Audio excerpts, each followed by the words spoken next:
Hi there guys, in today's video I want to show you how I made my Iron Man Mark III helmet that I 3D printed and assembled back in 2022. This helmet was a free STL file made by Box and Loop.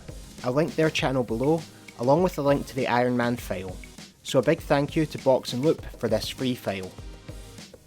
The model was printed on my old Elegoo Neptune 2 FDM printer using white filament. The file has been designed in such a way that you print it in smaller individual sections, which is ideal if you only have a small 3D printer. I managed to get all of these individual sections on my print bed, despite scaling them up to 110%. This means I didn't have to use a cutting software, like Slicer, to make the parts any smaller. When you 3D print any model using an FDM printer, it prints layer by layer, so you end up with these tiny lines, or steps, that run across the model. To get rid of these print lines, I used regular wood filler, which is spread over all the separate pieces and then sanded down. Once sanded, I went back and sealed the part with a grey spray primer. I completed this process twice on each part to get them as smooth as possible before the colour paint coats were applied. Although not a perfect colour match to the screen used helmet, I did use metallic car spray paint from a Halford store here in the UK.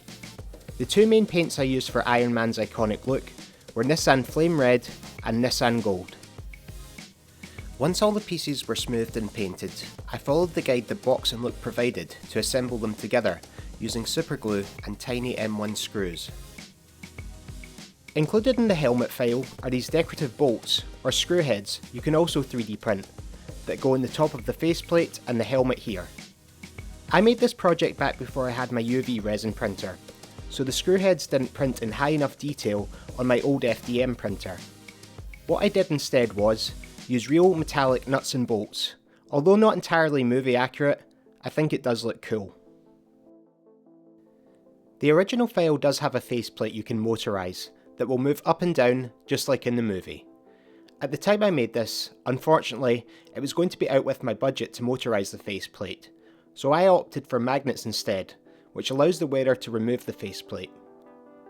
One of the things I noticed, and it's because this is meant to be motorised, is that the faceplate is meant to rest more snugly against the rest of the helmet. Because my faceplate is held on with magnets, I noticed there was a lot of large gaps in between the pieces. So to close these gaps, I cut some foam exercise mat to size to bridge these gaps.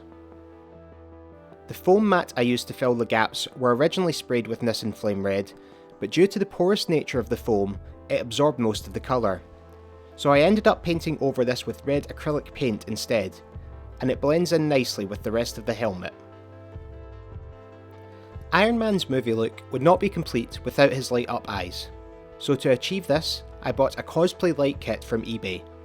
This consists of two LED lights connected to a battery pack. The lights then feed into the side of these clear, but slightly tinted, rubber rectangles. To hold the eyes in place, I hot glued the rubber rectangles to the inside of the faceplate, then put a velcro strip on the back of the battery pack, and another to the inside of the faceplate. For a uniform look, I did a couple of coats of black acrylic paint on the inside of the helmet, and sprayed the entire thing with a gloss clear coat. Finally, I added foam pads to the inside of the helmet to make it comfortable to wear. Overall, this was a really fun project that I completed back in 2022, and it certainly kick-started my love of 3D printing.